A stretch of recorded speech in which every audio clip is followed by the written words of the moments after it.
Les armes se sont tues, mais le Burkina Faso n'est pas encore sorti d'affaire.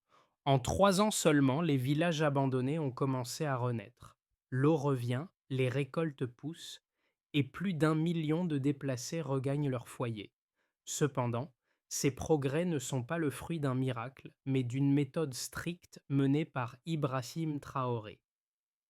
Ce retour à la vie soulève une question importante. Peut-on vraiment reconstruire un pays dévasté par la guerre? Ibrahim Traoré a-t-il trouvé la clé de la résilience durable pour un Burkina Faso meurtri par des années de conflits? Depuis la fin des combats, le Burkina Faso connaît une transformation silencieuse mais significative. En moins de 3 ans, les zones jadis dévastées ont vu la reprise des activités agricoles, des infrastructures rouvertes et la réintégration de plus d'1 million de déplacés. Ce renouveau est le résultat d'une stratégie menée par Ibrahim Traoré, qui a compris que la stabilité ne se limite pas à la sécurité, mais nécessite une approche humaine et concrète. Dans un pays brisé par la guerre, cette métamorphose dépasse le simple retour à la normalité. L'enjeu est bien plus grand, il s'agit de restaurer la dignité humaine à travers des actions tangibles. La question qui se pose alors est de savoir si ce modèle de reconstruction basé sur la souveraineté et l'implication locale peut être un exemple pour d'autres régions du Sahel et même au-delà. Ibrahim Traoré a-t-il trouvé un chemin vers une résilience durable et une stabilité à long terme? Ibrahim Traoré, sous sa direction, a vu le Burkina Faso franchir une étape clé dans sa reconstruction. En 2022, un tiers du pays échappait encore au contrôle de l'État. Les routes s'étaient coupées et la peur régnait. Pourtant, l'histoire de cette renaissance ne commence pas par une annonce triomphale, mais par une approche pragmatique. Les bataillons déployés n'étaient mis pas là pour reprendre simplement du terrain, mais pour rouvrir des routes et faciliter les corridors humanitaires. Ce premier acte de sécurité a été suivi par un processus méthodique de reconstruction. Là où d'autres voyaient l'effondrement, Traoré a vu une opportunité de restaurer la vie, en s'appuyant non seulement sur les forces armées, mais aussi sur l'implication active des civils. En redéployant les troupes et en rendant possible des actions de terrain, il a permis la réouverture des marchés, le forage de puits et la réouverture des écoles. Ce n'était pas juste un retour de la paix, mais une tentative de recréer une société où la vie quotidienne retrouvait son sens. Les déplacés, qui avaient fui en masse, ont progressivement regagné leur village. Ce qui semblait être une guerre perdue contre les extrémistes est devenu un exemple de résilience. Au cœur de cette transformation, une idée simple mais puissante. Un pays ne peut se reconstruire que si ses citoyens prennent part à cette tâche collective. Ibrahim Traoré ne s'est pas contenté de promettre des changements. Il a agi concrètement sur le terrain, montrant que la réconciliation ne vient pas seulement par des discours, mais par des actions visibles. La question demeure, ce modèle peut-il durer? Ibrahim Traoré, avec son approche pragmatique et humaniste, incarne le renouveau du Burkina Faso. Au-delà des décisions stratégiques, c'est sa présence personnelle sur le terrain qui fait la différence. En visitant régulièrement les zones reconquises, il a su établir une relation de confiance avec la population. À Wahigouya, un village ravagé par la guerre, il serre la main des enseignants revenus, échange avec les maires sur la sécurité des trajets vers l'eau et soutient les jeunes pour relancer les marchés locaux. Ces gestes simples mais significatifs ont permis à la population de sentir que l'État n'était pas un acteur lointain mais un partenaire actif dans leur quotidien. Le retour des déplacés et la réouverture des commerces n'étaient pas uniquement le fruit des efforts militaires, mais de cette implication continue d'Ibrahim Traoré et de ses équipes. Les habitants, à leur tour, ont commencé à reconstruire leur propre vie. Les écoles, autrefois fermées, ont rouvert leurs portes, les champs ont recommencé à produire et les marchés se sont peu à peu remplis de produits locaux. Ce changement n'a pas été instantané, mais s'est matérialisé dans le temps grâce à une série de petites actions cohérentes qui ont reconstruit la confiance et la stabilité sociale. Traoré, loin d'être un simple dirigeant, est devenu un symbole de résilience, un guide qui a su allier sécurité militaire et solidarité civile pour redonner au Burkina Faso sa dignité perdue. Cela met en lumière une conclusion évidente. Un pays ne se reconstruit pas uniquement par la force, mais par une volonté collective portée par des gestes quotidiens. La dynamique de reconstruction du Burkina Faso sous Ibrahim Traoré a suivi un processus en 3 étapes clés: la sécurisation, la stabilisation et la reconstruction. Tout a commencé par l'activation des 28 bataillons d'intervention rapide, déployés pour rouvrir les routes et garantir les corridors humanitaires. Cette première étape a permis de réduire la menace immédiate et d'ouvrir la voie à un retour des déplacés dans leur village. Cependant, la sécurisation militaire ne suffisait pas à elle seule à restaurer la stabilité. Il fallait également rétablir les bases d'une vie quotidienne normale. C'est là que la stabilisation est intervenue. Les soldats ne se contentaient plus de contrôler le terrain. Ils se sont lancés dans des initiatives concrètes pour améliorer les conditions de vie. Ils ont creusé des puits, reconstruit des écoles et rouvert les marchés, afin que la population puisse rapidement retrouver un semblant de vie normale. Ce changement radical dans l'approche militaire a permis de briser le cycle de la peur et de l'insécurité. Les habitants, qui se sentaient auparavant oubliés, ont vu la présence de l'État comme un signe tangible de changement. La troisième étape, celle de la reconstruction, a été menée avec une attention particulière à l'infrastructure. Le pays a progressivement réinvesti dans les secteurs essentiels comme l'agriculture, l'éducation et les infrastructures de santé.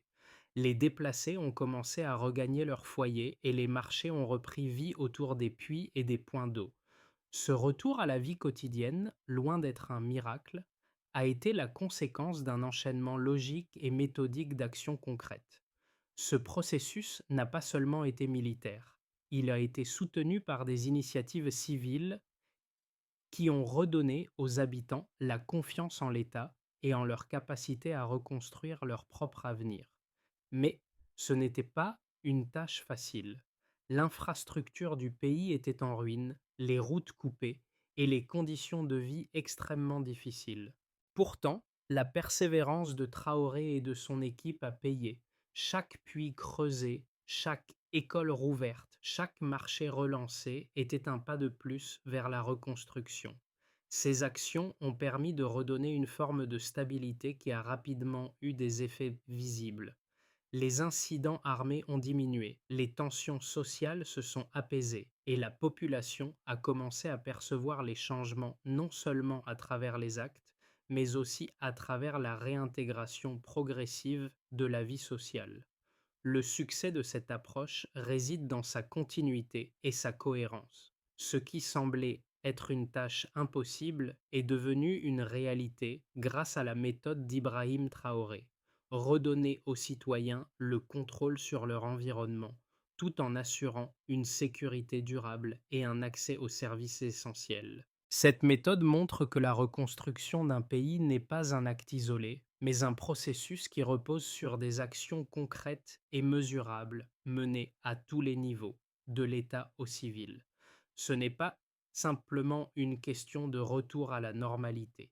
Il s'agit de rétablir un tissu social, de reconstruire la dignité et de permettre à chacun de participer activement à son propre avenir. Traoré a ainsi réussi à démontrer que la reconstruction n'est pas un concept abstrait, mais une réalité qui se construit pas à pas, dans le concret du quotidien. Les résultats quantifiables de la stratégie de reconstruction du Burkina Faso sous Ibrahim Traoré sont impressionnants et témoignent de l'efficacité de cette approche centrée sur la souveraineté et la participation locale. Entre 2022 et 2025, plus de 532 milliards de FCFA près d'1 milliard de dollars américains ont été investis dans l'agriculture et les infrastructures rurales, un montant qui montre l'engagement massif de l'État pour la reconstruction. Chaque franc investi a été lié à des objectifs concrets: irrigation, élevage, semences et formation agricole. Cette discipline rigoureuse a permis de réduire de 38% les délais administratifs, doublant ainsi le nombre de coopératives agricoles actives dans les zones rurales. Une preuve claire d'une efficacité accrue dans la mise en œuvre des projets. La production de riz local, l'un des secteurs clés pour la sécurité alimentaire, a augmenté de 11% dès la campagne agricole de 2025. En parallèle, les importations alimentaires ont chuté de 25%, ce qui renforce l'autonomie alimentaire du pays. Ces chiffres montrent non seulement une réduction de la dépendance extérieure, mais aussi une amélioration de la résilience du secteur agricole face aux défis économiques. En outre, le programme Offensive agropastorale et halieutique nationale 2023-2025 a modernisé simultanément 8 filières agricoles clés: riz, manioc, bétail, volaille, pêcherie, blé, mangue et maraîchage. Cette approche holistique a permis de créer une architecture complète de souveraineté alimentaire, en soutenant les petits producteurs locaux et en augmentant la productivité. Un autre indicateur clé du succès de la stratégie de Traoré est l'impact économique local.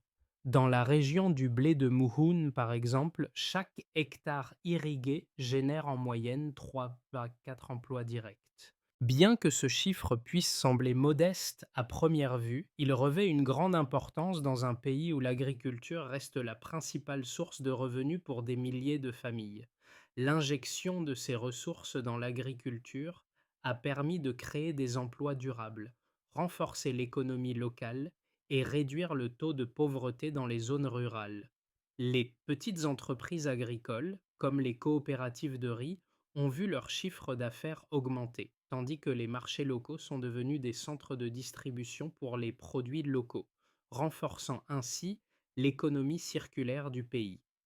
Les initiatives de reconstruction ont également eu un impact positif sur l'éducation et la santé. Les écoles rurales, qui étaient autrefois vides, servent désormais de centres de distribution pour les repas scolaires issus de la production locale. Ce programme, qui soutient directement l'agriculture et l'éducation, a eu un double effet positif.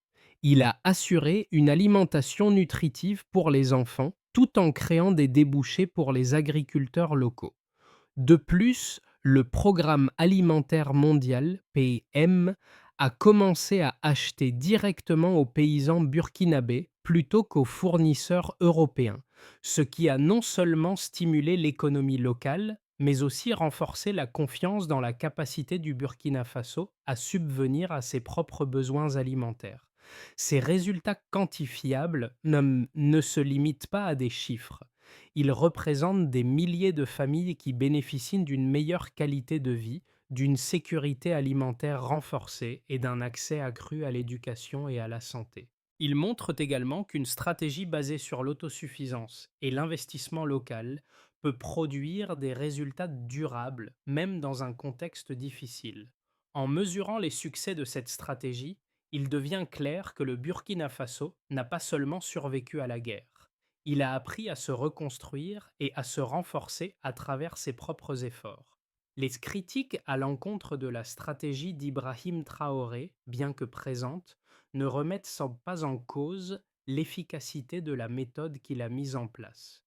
Deux visions opposées existent quant à l'avenir du Burkina Faso sous sa direction. D'une part, ceux qui estiment que la souveraineté nationale prônée par Traoré conduit à un isolement politique et économique, et d'autre part, ceux qui soulignent les réussites concrètes observées sur le terrain. La première critique considère que la concentration sur l'autosuffisance alimentaire et le renforcement des capacités nationales pourraient freiner les échanges commerciaux internationaux et limiter la coopération régionale.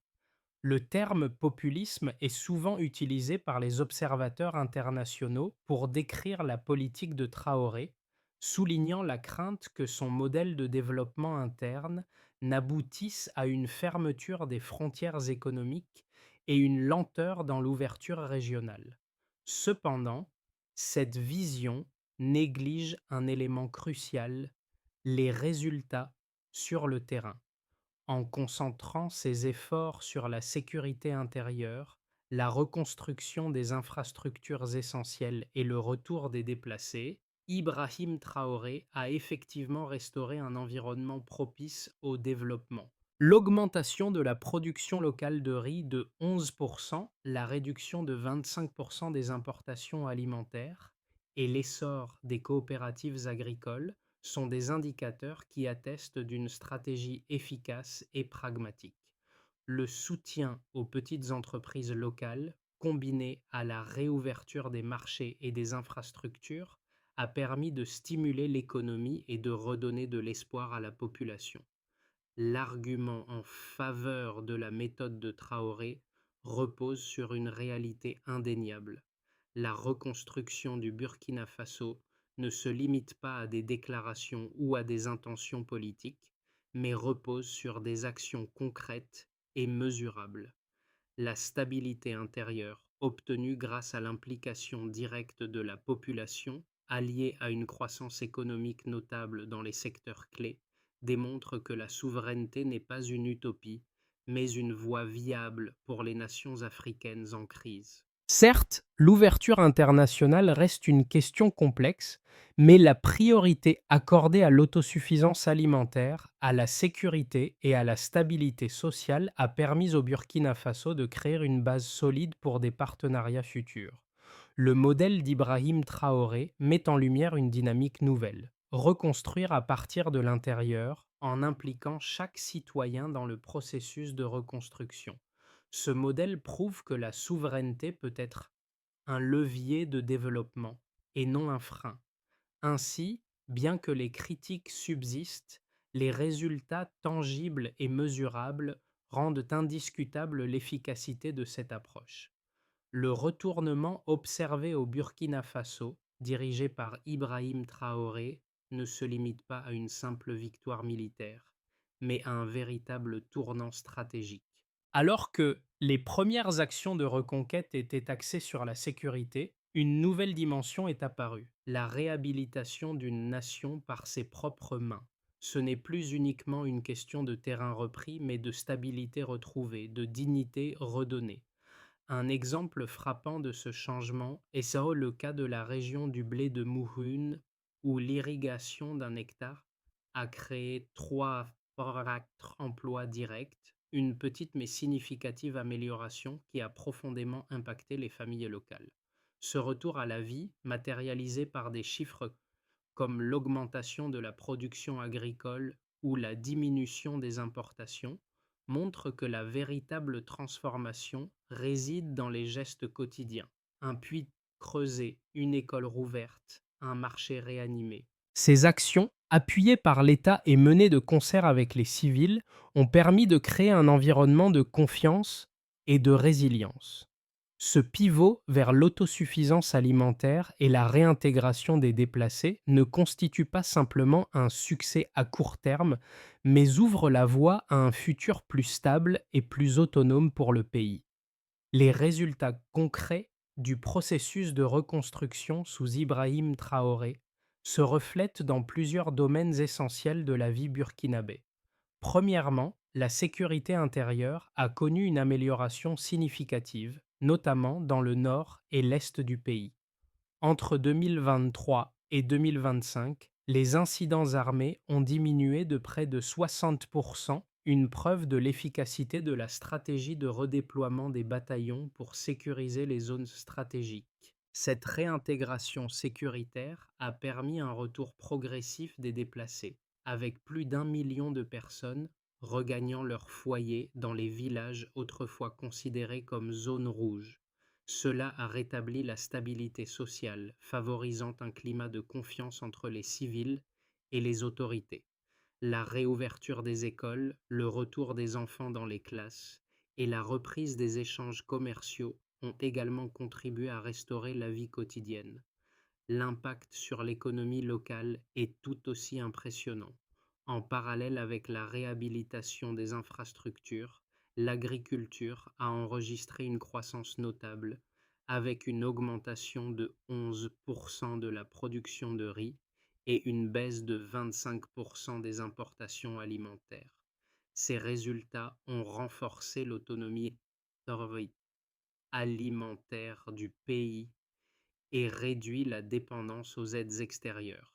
L'infrastructure de microcrédit et les coopératives agricoles ont également prospéré, créant des emplois et stimulant l'économie locale. Par exemple, dans la région du blé de Mouhune, chaque hectare irrigué a généré 3 à 4 emplois directs, renforçant ainsi le tissu économique rural. Du côté de la santé et de l'éducation, les investissements ont permis de reconstruire les écoles rurales et de relancer les programmes d'alimentation scolaire, avec des repas locaux achetés directement auprès des producteurs burkinabés. Cette approche a eu un impact positif sur les enfants et a favorisé une meilleure sécurité alimentaire pour les familles. En outre, le système de santé universel, RAMU, a garanti des soins médicaux de base pour la population, renforçant la résilience du pays face aux défis sanitaires. Les relations régionales ont également évolué grâce à cette stabilisation interne. Les corridors humanitaires et les routes rouvertes ont facilité les échanges avec les pays voisins, renforçant les liens économiques au sein de la région du Sahel. Ce retour à la stabilité interne permet désormais au Burkina Faso de mieux participer à des initiatives multilatérales, tout en cultivant un modèle d'autosuffisance qui pourrait inspirer d'autres nations confrontées à des crises similaires. Enfin, les résultats de la politique menée par Ibrahim Traoré sont visibles dans les comportements sociaux. Les Burkinabés parlent désormais du retour de la vie plutôt que de la fin des violences, une évolution qui témoigne d'un changement de mentalité profond. Le pays, qui semblait au bord du gouffre, renaît de ses cendres grâce à une méthode inclusive et résolument pragmatique. Les prochains mois pourraient prendre 3 trajectoires distinctes pour le Burkina Faso, chacune dépendant des facteurs internes et externes qui façonneront son avenir. La première trajectoire, la consolidation, pourrait voir une croissance agricole stable d'environ 5%, un maintien de la sécurité dans les zones actuellement stabilisées et une expansion continue des zones périphériques. Le pays continuerait de renforcer son autonomie alimentaire en augmentant les exportations de produits locaux, comme le riz, le bétail et les produits agricoles. Cette trajectoire s'appuierait sur la continuité des réformes agricoles et sur l'adaptation des infrastructures rurales, ainsi que sur le développement des coopératives agricoles. L'objectif serait de maintenir la résilience intérieure du pays tout en consolidant les acquis réalisés depuis 2023. Toutefois, pour réussir cette trajectoire, le Burkina Faso devra continuer à investir dans la formation des jeunes agriculteurs et renforcer les mécanismes d'inclusion sociale. La seconde trajectoire, optimiste, dépend d'une coopération régionale accrue, notamment avec des pays comme le Mali et le Niger. Si ces partenariats se solidifient, le Burkina Faso pourrait devenir une plaque tournante alimentaire du Sahel, transformant son modèle de souveraineté en un modèle exportable. Les écovilles expérimentales, comme Trial City, pourraient se multiplier, servant de modèle pour une urbanisation durable dans le Sahel. En outre, les exportations agroalimentaires pourraient doubler, attirant de nouveaux investisseurs africains. Pour cette trajectoire, la stabilité politique régionale et un soutien diplomatique international neutre seront essentiels. Un tel scénario pourrait placer le Burkina Faso comme un leader régional dans l'autosuffisance alimentaire et les initiatives de développement durable. Enfin, la trajectoire défavorable est celle où le pays pourrait faire face à une combinaison de facteurs négatifs, telles qu'une sécheresse prolongée, des tensions régionales et une fatigue économique. La hausse des prix des carburants et des engrais pourrait ralentir l'essor agricole et une baisse de la confiance publique pourrait nuire à la cohésion sociale. Dans ce cas, la dynamique de reconstruction pourrait ralentir et les efforts de développement régional pourraient être mis en pause. Cependant, même dans cette situation, la résilience construite autour des coopératives agricoles et des initiatives locales offrirait une stabilité minimale, permettant au Burkina Faso de continuer à avancer lentement mais sûrement. Ce scénario nécessiterait une adaptation continue des politiques et une mobilisation accrue des ressources internes.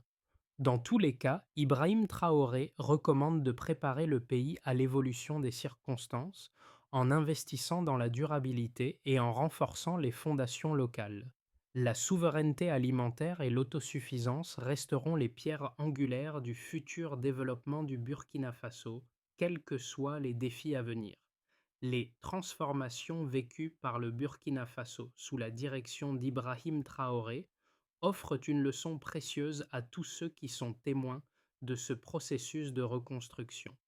Pour les citoyens africains, cette résilience locale est un modèle de ce qui peut être accompli lorsque les peuples prennent leur destin en main. Le retour de la vie dans les villages, la réouverture des marchés et la reconstruction des infrastructures ne sont pas seulement des indicateurs de progrès, mais des preuves tangibles que la souveraineté nationale peut être une voie vers la dignité et l'autosuffisance.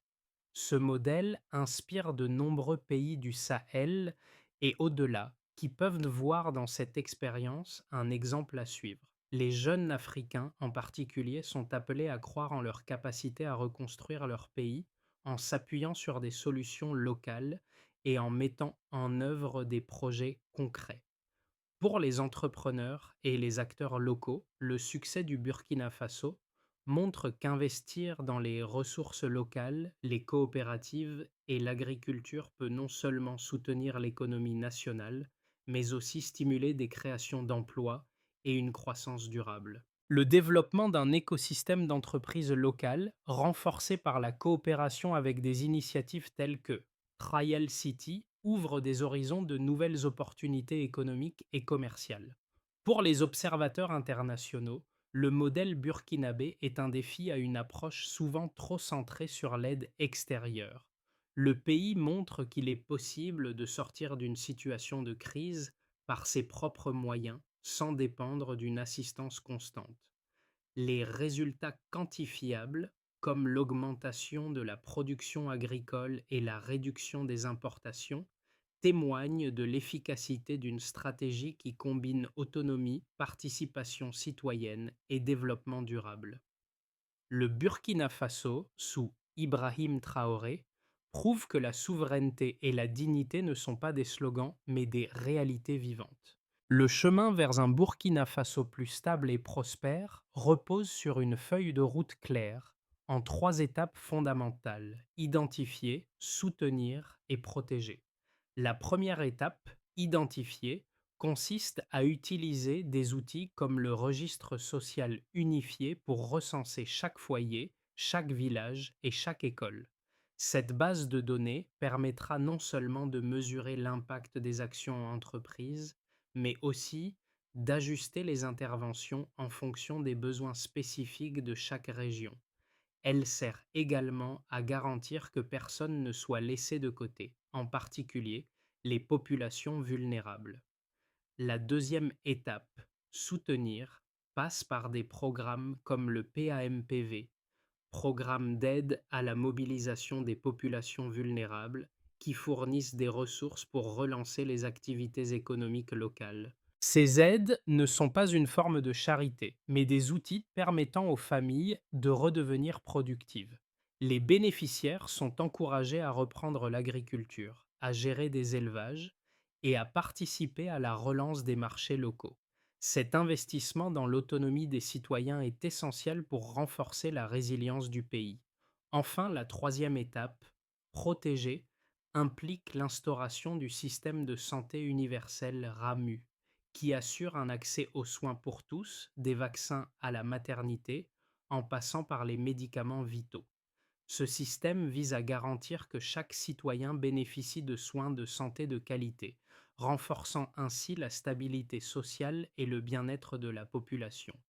En connectant ces trois piliers, le Burkina Faso crée un écosystème circulaire de résilience, où l'action quotidienne de chaque citoyen contribue à la stabilité générale. Ce modèle de gouvernance transparente et inclusive devient ainsi un exemple pour d'autres pays en quête de solutions durables face à la crise. Le chemin parcouru par le Burkina Faso sous Ibrahim Traoré est une véritable renaissance.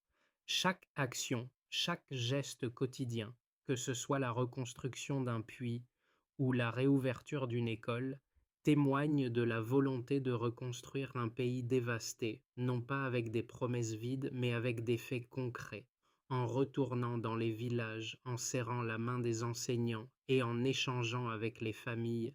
Traoré a prouvé que la souveraineté ne se mesure pas seulement par des discours politiques, mais par des actes tangibles qui redonnent la dignité aux citoyens. Cette transformation, symbolisée par le retour de la vie dans les villages, rappelle que la véritable victoire ne réside pas dans la conquête du territoire, mais dans la reconquête de l'espoir. Les sauces, les sourires des enfants retournant à l'école, les marchés réanimés et les familles se réunissant autour des champs et des puits montrent que chaque petit geste compte dans la reconstruction de la nation. La souveraineté, ici, se vit au quotidien à travers des actions simples mais puissantes qui forment le cœur de ce processus de guérison. Le Burkina Faso, à travers cette métamorphose, nous rappelle que la paix et la dignité sont des victoires bien plus profondes que tout autre gain matériel.